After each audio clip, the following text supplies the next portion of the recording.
欢迎收看有色眼镜。每年两会呢，都是一年当中记者们比较忙碌的时候。两会从来都不缺新闻，但是两会又缺好新闻。今天呢，我们就请来两位记者来听听他们的两会故事。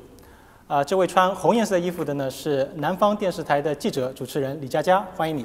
谢谢。在李佳佳旁边的大高个呢，是英国《每日电讯报》的记者马谦，欢迎两位。Let me start from you, Malcolm. Very simple question. Is there enough news in the 两会? No, there's not enough news in the Liang Hui. If this is the main political event every year for China, then it's surprising how little news there has been so far. Over the last 10 days, I've only written one report, just to say that it's happening. Yeah, I'm waiting for news. 佳佳，我觉得你可能会有不一样的感受。两会看起来一直是一个新闻的富矿，但是要挖掘到好的新闻不那么容易，是不是？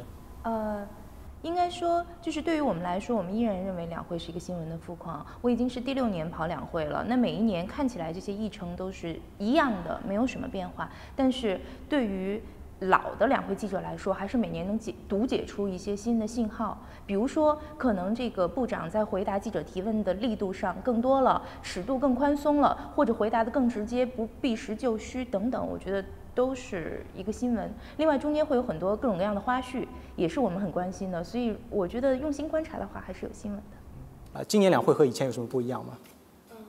首先，我觉得最大的一个不同是今年是换届。那从议程上来说，这个5年的第1年换届的议程是非常长的。按照往年来说，它应该比平时有所延长，大概会延长1/3。比如说2008年的两会就开了整整3个星期，但是今年会程上缩短了，政协的会议比平时还短了1天，然后人大比平时也减短了。就这个，大家我觉得很多人当然是赞许了，这是一件好事，这个毫无疑问。但是第二个疑问就是，那往年为什么要开那么长？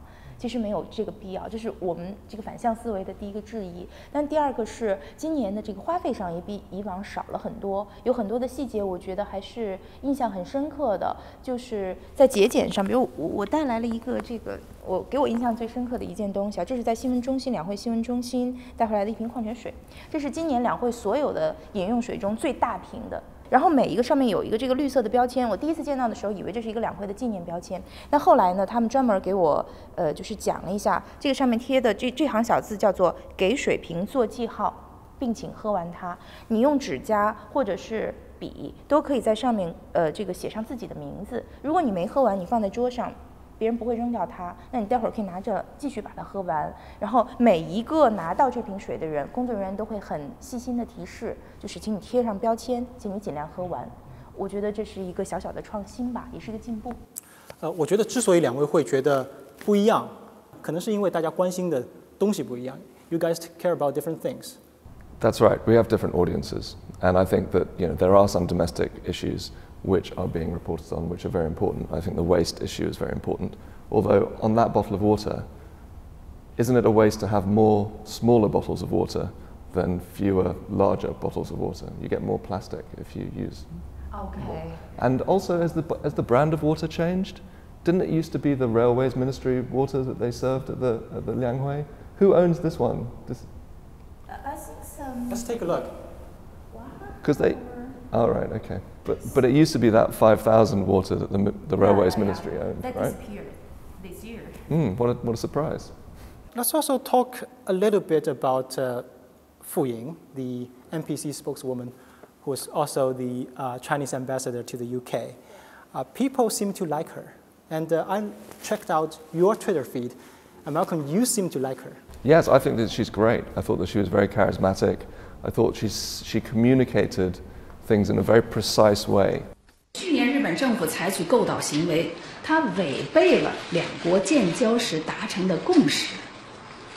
Which is often, in my experience, in the previous political meetings I've been to, often the answers to questions are quite vague, or you sometimes don't get an answer at all. But I think Fu Ying spoke in a very open way, and in a very fluent way, and took a lot of questions which were quite challenging. So, I mean, we have some experience with her before because she was the ambassador to Britain, and during her time in Britain, I know that some correspondents found her to be relatively, let's say, challenging. Certainly, she often complained about the British media in terms of its representation of China, and that may be a valid complaint as well. But I think as a spokesman for the MPC, she really sort of moved into a sort of a. I mean, I think she came across very well. Okay, which also delivers a better image of MPC.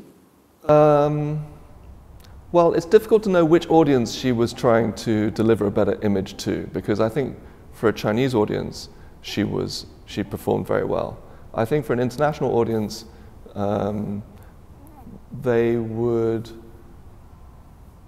have found her answers to some of the questions slightly defensive. I mean, I know that there's a very different perception.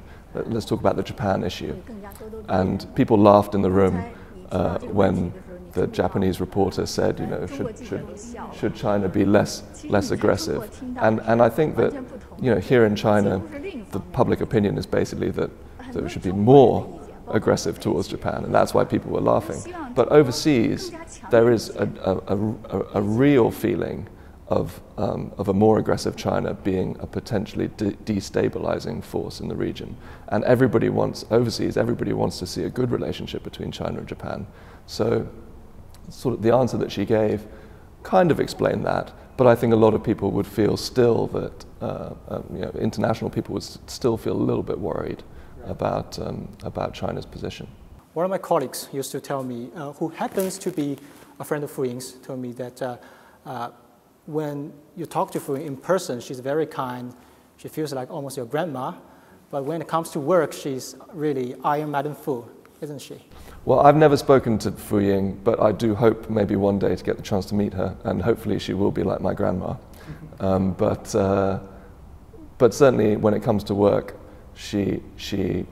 there's no nonsense about her at all. She's very clear about what her position is and how she feels.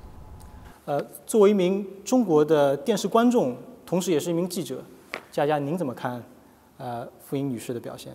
我觉得就是首先我们这是两会这么多年来第一位女性的发言人，这个是第一。